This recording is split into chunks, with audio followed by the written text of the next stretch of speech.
Hi everybody, welcome back. I hope you're excited for today's chapter, and I hope you kind of predicted what might happen. All good readers make a prediction of what's coming up next, and they use inferences of guesses of why things happened in the past. And as we read, we keep predicting and making inferences until we reach the end of the book. And that's the fun of reading, is making those predictions and making those inferences. So at the end of chapter 1, when Harry turned around, there was somebody else sitting on his bed. I wonder if you made a prediction of who it could be. All right, well, let's start. Chapter 2. Dobby's Warning.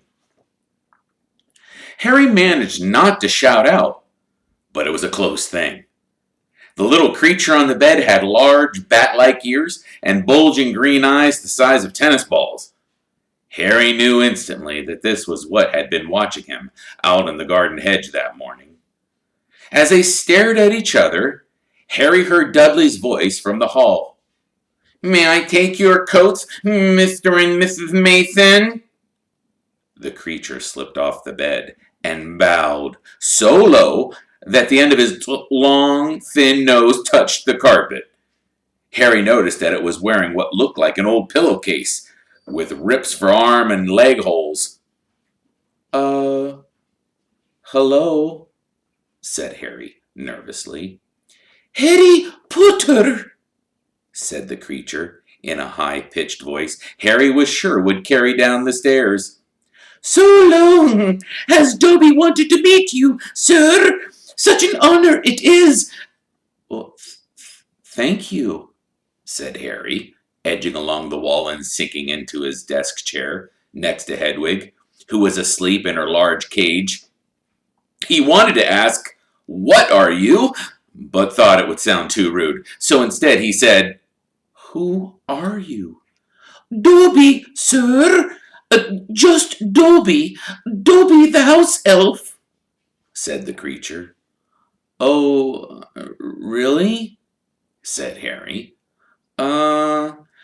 I don't want to be rude or anything, but this isn't a great time for me to have a house elf in my bedroom."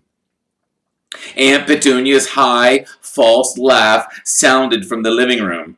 The elf hung its head. "No, not that I'm not pleased to meet you," said Harry quickly.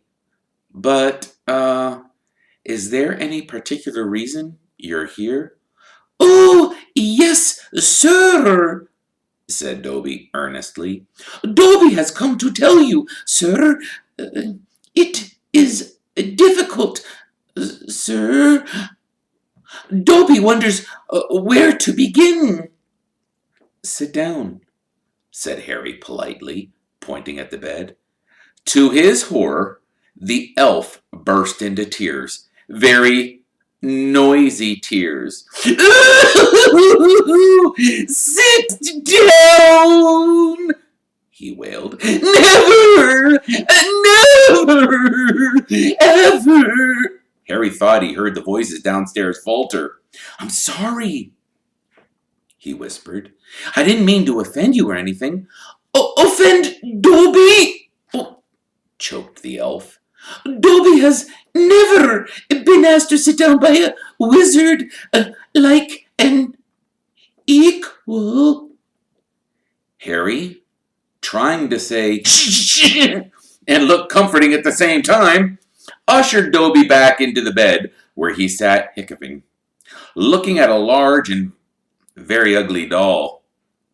At last he managed to control himself and sat with his great eyes fixed on Harry in an expression of watery adoration.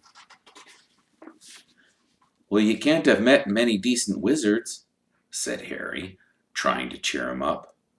Dobby shook his head. Then, without warning, he leaped up and started banging his head furiously on the window, shouting, "Bad Dobby! Bad Dobby! Don't! What are you doing?" Harry hissed, springing up and pulling Dobby back onto the bed. Hedwig had woken up with a particular loud screech and was beating her wings wildly against the bars of her cage. "Dobby had to punish himself, sir," said the elf, who had gone slightly cross-eyed. Dobby almost spoke ill of his family, sir. Your family? The wizard family Dobby serves, sir. Dobby is a house elf, bound to serve one house and one family forever. Do they know you're here? Asked Harry, curiously. Dobby shuddered. Oh, no, sir, no. Dobby will have to punish himself most grievously for coming to see you, sir. Dobby will have to shut his ears in the oven doors for this, if they ever do, sir. But won't they notice if you shut your ears in the oven? Dobby doubts it, sir. Dobby's always having to punish himself for something, sir. They let Dobby get on with it, sir. Sometimes they would remind me to do extra punishments. But why don't you leave? Escape? A house elf must be set free, sir, and the family will never set Dobby free. Dobby will serve the family until he dies, sir. Harry stared. And I thought I had it bad for staying here for another 4 weeks, he said. This makes the Dursley sound almost human. Can't anyone help you? Can't I? Almost at once, Harry wished he hadn't spoken. Dobby dissolved again into wails of gratitude. Please, Harry whispered frantically. Please, be quiet. If the Dursleys hear anything, if they knew that you're here... Harry Potter asks if he can help Dobby. Dobby has heard of your greatness, sir, but of your goodness, Dobby never knew. Harry, who was feeling distinctly hot in the face, said, Whatever you heard about my greatness is a load of rubbish. I'm not even top of my year at Hogwarts. That's Hermione. She... But he stopped quickly, because thinking about Hermione was painful. Harry Potter is humble and modest, said Dobby reverently, his orb-like eyes aglow. Harry Potter speaks not of his triumph over he who must not be named. Voldemort, said Harry. Dobby clapped his hands over his bat ears and moaned, Ah, speak not the name, sir! Speak not the name! Sorry, said Harry quickly. I know lots of people don't like it. My friend Ron...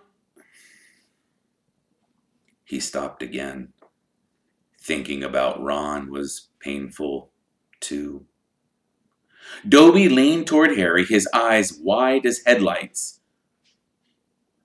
Dobby heard tell, he said hoarsely, that Harry Potter met the Dark Lord for a second time just weeks ago, that Harry Potter escaped yet again. Harry nodded, and Dobby's eyes suddenly shone with tears. Ah, sir, he gasped, dabbing his face with a corner of the grubby pillowcase he was wearing. Harry Potter is valiant and bold. He has braved so many dangers already. But Dobby has come to protect Harry Potter, to warn him, even if he does have to shut his ears in the oven door later. Harry Potter must not go back to Hogwarts. There was a silence, broken only by the chink of knives and forks from downstairs and the distant rumble of Uncle Vernon's voice. What? Harry stammered. But I've got to go back. Term starts September 1st. It's all that's keeping me going. You don't know what it's like here. I don't belong here. I belong in your world, at Hogwarts. No! No! No! Squeaked Dobby, shaking his head so hard his ears flapped. Harry Potter must stay where he is safe. He is too great, too good to lose. If Harry Potter goes back to Hogwarts, he will be in mortal danger. Why? said Harry in surprise. There is a plot, Harry Potter. A plot to make most terrible things happen at Hogwarts School of Witchcraft and Wizardry this year, Dobby whispered, suddenly trembling all over. Dobby has known it for months, sir. Harry Potter must not put himself in peril. He is too important, sir. What terrible things? Said Harry at once. Who's plotting them? Dobby made a funny-looking choking noise and then banged his head frantically against the wall. All right, Harry cried, grabbing the elf's arm to stop him. You can't tell me. I understand. But why are you warning me? A sudden, unpleasant thought struck him. Hang on. This hasn't got anything to do with with you-know-who, has it? You could just shake or nod, he added hastily, as Dobby's head tilted worryingly close to the wall again. Slowly, Dobby shook his head. Not he who must not be named, sir. But Dobby's eyes were wide, and he seemed to be trying to give Harry a hint. Harry, however, was completely lost. He hasn't got a brother, has he? Dobby shook his head, his eyes wider than ever. Well then, I can't think who else wants to have a chance of making horrible things happen at Hogwarts, said Harry. I mean, there's Dumbledore, for one thing. You know who Dumbledore is, don't you? Dobby bowed his head. Albus Dumbledore is the greatest headmaster Hogwarts has ever had. Dobby knows, sir. Dobby has heard Dumbledore's powers rival those who he must not be named at the height of his strength. But, sir, Dobby's voice dropped to an urgent whisper. There are powers Dumbledore doesn't. Powers no decent wizard. And before Harry could stop him, Dobby bounded off the bed, seized Harry's desk lamp, and started beating himself all around the head with ear-splitting yelps. Oh! Ooh! Ee! Ah! Oh! Ooh! And a sudden silence fell downstairs. 2 seconds later, Harry, heart thudding madly, heard Uncle Vernon coming into the hall, calling, and Dudley must have left his television on again, little tyke. Quick, into the closet, hissed Harry, stuffing Dobby in, shutting the door, and flinging himself onto the bed just as the door handle turned. What the devil are you doing? Said Uncle Vernon through gritted teeth, his face horribly close to Harry's. You've just ruined the punchline of my Japanese golfer joke. One more sound and you'll wish you'd never been born, boy. He stomped flat-footed from the room. Shaking, Harry let Dobby out of the closet. Do you see what it's like here? He said. You see why I've got to go back to Hogwarts? It's the only place I've got. Well, I think I've got friends. Friends who don't even write to Harry Potter? Said Dobby slyly. I expected they'd just been... Wait a minute, said Harry, frowning. How do you know my friends haven't been writing to me? Dobby shuffled his feet. Harry Potter mustn't be angry with Dobby. Dobby did it for the best. Have you been stopping my letters? Dobby has them here, sir, said the elf, stepping nimbly out of Harry's reach. He pulled a thick wad of envelopes from the inside of his pillowcase he was wearing. Harry could make out Hermione's neat writing, Ron's untidy scrawl, and even a scribble that looked as though it was from Hogwarts gamekeeper Hagrid. Dobby blinked anxiously up at Harry. Blink, blink. Harry Potter mustn't be angry. Dobby hoped if Harry Potter thought his friends had forgotten him, Harry Potter might not want to go back to school, sir. Harry wasn't listening. He made a grab for the letters, but Dobby jumped out of reach. Harry Potter will have them, sir, if he gives Dobby his word that he will not return to Hogwarts. Ah, sir, this is a danger you must not face. Say you won't go back, sir. No, said Harry angrily. Give me my friend's letters.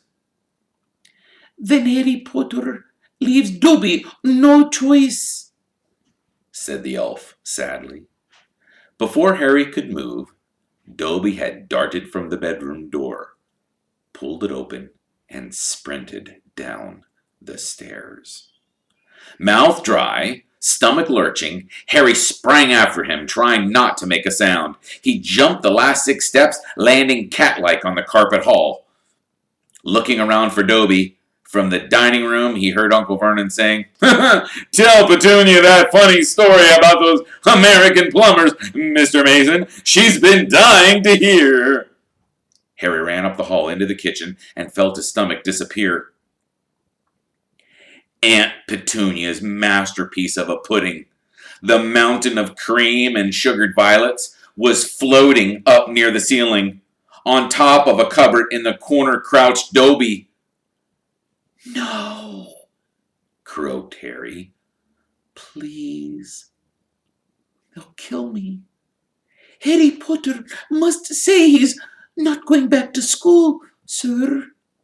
Dobby, please. Say it, sir." "I can't." Dobby gave a tragic look. "Then Dobby must do it, sir, for Harry Potter's own good." The pudding fell to the floor with a heart-stopping crash. Cream splattered the windows and walls, and the dish shattered. With a crack like whip, Dobby vanished.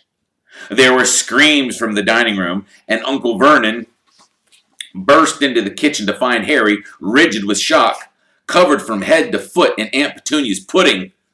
At first, it looked as though Uncle Vernon would manage to gloss the whole thing over. "Just our nephew, very disturbed. Meeting strangers upsets him, so we keep him upstairs." He shooed the shocked Masons back into the dining room, promised Harry he would flay him within an inch of his life when the Masons had left, and handed him a mop. Aunt Petunia dug some ice cream out of the freezer, and Harry, still shaking, started scrubbing the kitchen clean. Uncle Vernon might still be able to make his deal if it hadn't been for the owl. Aunt Petunia was just passing around the box of after-dinner mints when a huge barn owl swooped through the dining room window, dropped a letter on Mrs. Mason's head, and swooped out again. Mrs. Mason screamed like a banshee and ran from the house shouting about lunatics. Mr. Mason stayed just long enough to tell the Dursleys that his wife was mortally afraid of birds of all shapes and sizes, and to ask whether this was their idea of a joke. Harry stood in the kitchen, clutching the mop for support, as Uncle Vernon advanced on him, a demonic glint in his tiny eyes. "Read it!" he hissed evilly, brandishing the letter the owl had delivered. "Go on! Read it!" Harry took it. It did not contain birthday greetings.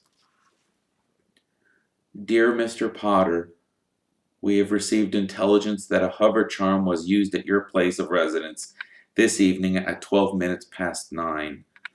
As you know, underage wizards are not permitted to perform spells outside of school, and further spell work on your part may lead to expulsion from said school. Decree for the reasonable restriction of underage sorcery, 1875, paragraph C. We would also ask you to remember that any magical activity that risks notice by members of the non-magical community, Muggles, is a serious offense under Section 13 of the International Confederation of Warlock Statute Secrecy. Enjoy your holidays. Yours sincerely, Mafalda Hopkirk, Improper use of magic office? The Ministry of Magic. Harry looked up from the letter and gulped. You didn't tell us you weren't allowed to use magic outside of school, said Uncle Vernon, a mad gleam dancing in his eyes. Forgot to mention it. Slipped your mind, I dare say.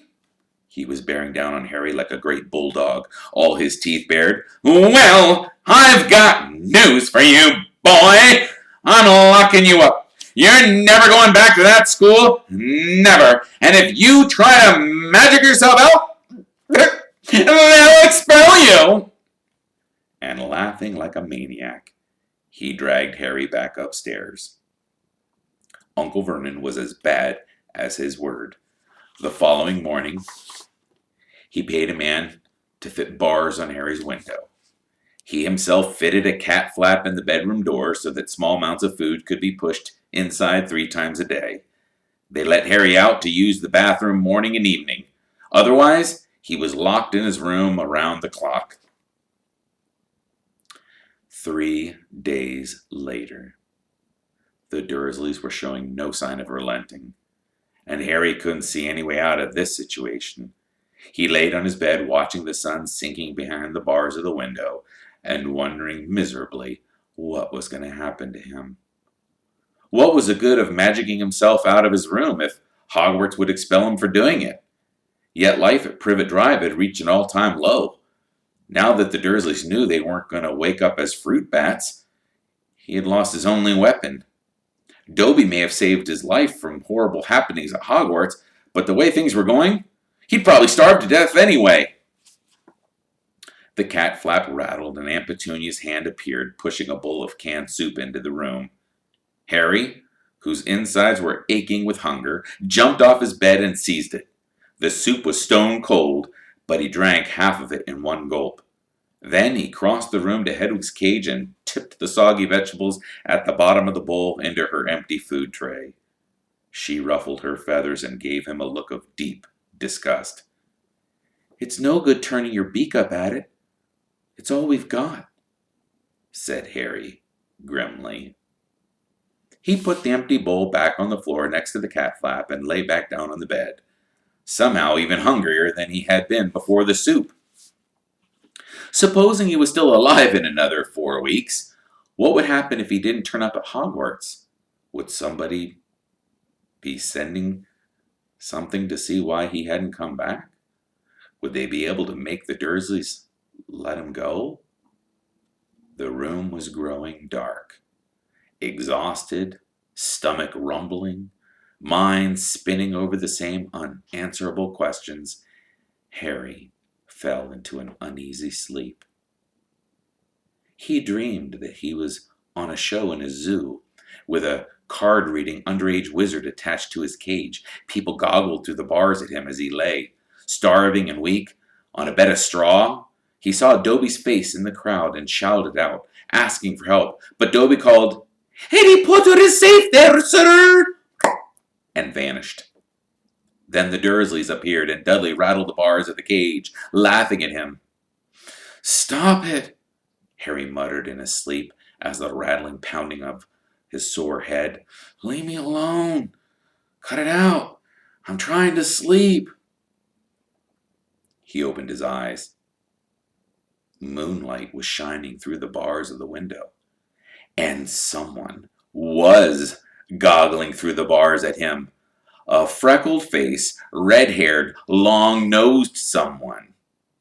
Ron Weasley was outside Harry's window. I hope you enjoyed Chapter 2. Look forward to seeing you all tomorrow. Have a great day, everybody.